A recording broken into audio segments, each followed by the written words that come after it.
Hello, friends. Today I want to talk about the importance of personal empowerment.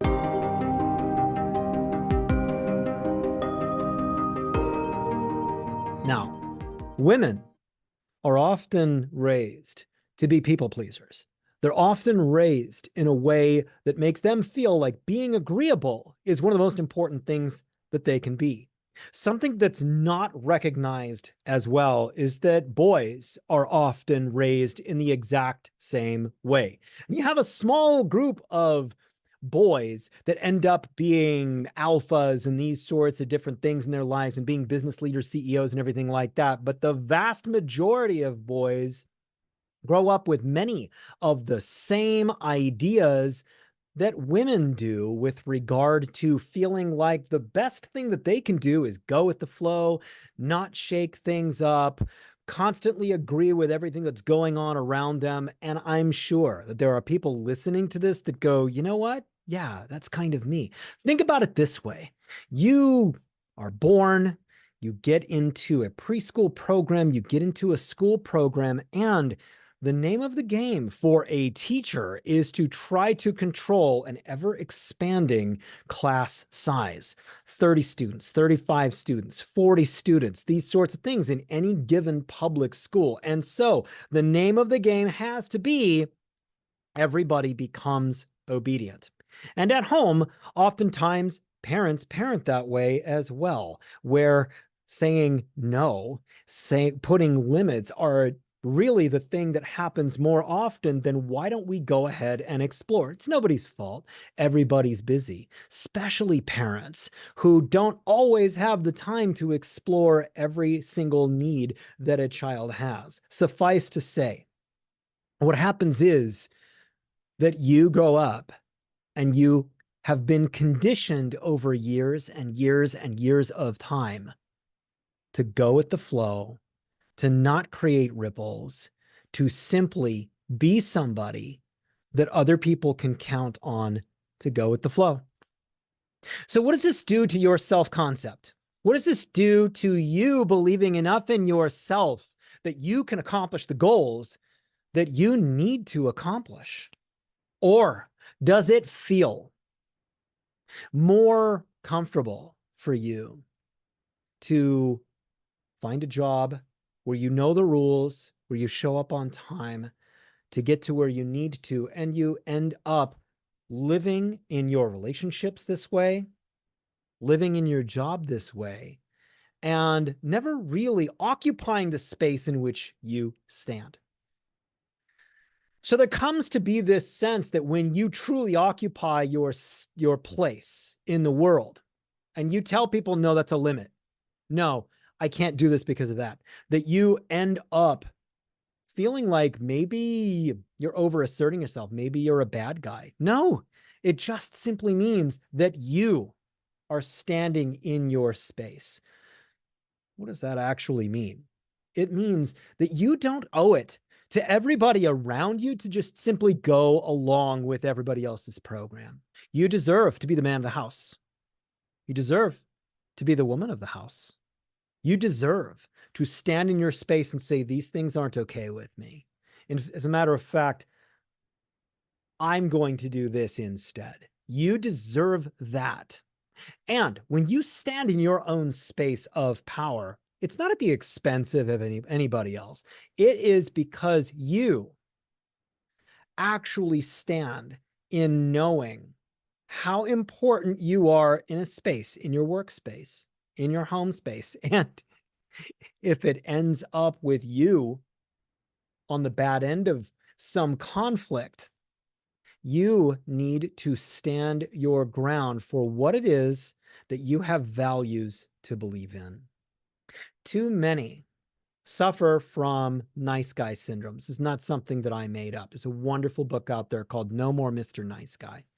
And too many men, enough for a book to be wildly successful, have traded in their own personal power for being agreeable. And I know this is a problem that women have as well, where they don't feel like what they have to bring to the table is worth standing up for. And so, what are the consequences of this? It has the consequence of making you doubt your worth. It creates OCD, it creates anxiety, it creates depression, it creates you not feeling like you deserve to stand in your space. So, what does this practically look like? Do you feel like you're the one that always has to be the disciplinarian at home? Are you the one that feels like you are never the disciplinarian at home and you feel disempowered to be a parent of your children? Stand in that space. If you need to enforce something, do it with love and kindness and patience and wisdom in your heart and everywhere else. If you feel like you at work are the person who constantly has to clean up the messes, do you really? Or is it time for you to simply assert, I'm not going to be the trash compactor anymore? I am not going to simply clean up the messes that everybody else makes. Are you being compensated anymore for that? Bet you're not. So, this is about you living your empowered life. This is about you no longer apologizing for being you.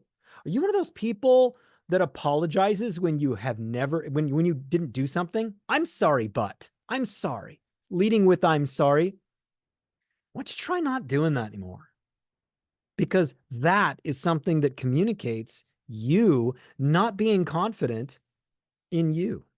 What are you apologizing for? What'd you really do? Likely nothing that anybody deserved an apology for. So, if you're leading with apologies, if you constantly feel like you don't have what is needed in the moment to occupy the moment there with you in your full being, if you feel like you are constantly shoved aside and maligned and not taken seriously, it's time to evaluate how it got that way. Is there something in you that doubts your judgment, doubts you in these situations, doubts your prowess? Are you the kind of person that when something bad happens, you think that it's automatically your fault? Truth be told, I've often felt this. And a lot of this sort of thing came from me always being the one that was blamed when I was really little. Always being the one that was blamed when something bad happened. Always being the one that was blamed, even when I didn't do anything wrong. And what it created in me was a lifelong problem with always feeling like the problems that happened around me were automatically my fault. It stopped me from asserting myself. It stopped me from being the leader that I was born to be. And it stopped me from sticking up for myself at times when I absolutely should have laid down the law. And when I think about those missed opportunities, I wonder why it took me so long in life to actually begin owning the space around me. I don't owe anybody an apology for simply existing. I don't owe anybody an apology for having an opinion. And when stuff goes down, it's not automatically my fault. And it's not your fault either. These are self-limiting beliefs. And if you have them, it's time to evaluate, where did they come from? What am I doing about it? How am I going to assert myself to the point where I no longer feel like I have to apologize for my very existence? You don't have to apologize for your very existence. Live a strong and bold life. Own the room that you're in, not because you are narcissistic, but because you owe it to yourself to have the self-respect to know that you are valuable, that you are somebody that deserves to be heard. Know that you have value that is beyond what you can calculate, beyond what I can calculate. Be strong, believe in yourself, and know that all of those ideas that you have that limit you limit you thinking about how powerful you are, they're just a narrative, and you can change it. So write a new book for yourself. Write a new book for who it is that you are at work, who it is that you are at home. Write a new book for who it is that you are in here first. Walk into a room like you own it. Walk into your home because you do own it. Walk into your workplace with the confidence and the reverence for yourself that you are not just simply going to take last. And honestly, if it ends up with you having to make some changes in your life, congratulations. It's not a failure. It's a readjustment to what you are actually valued at. So be bold, be strong, and go be something great.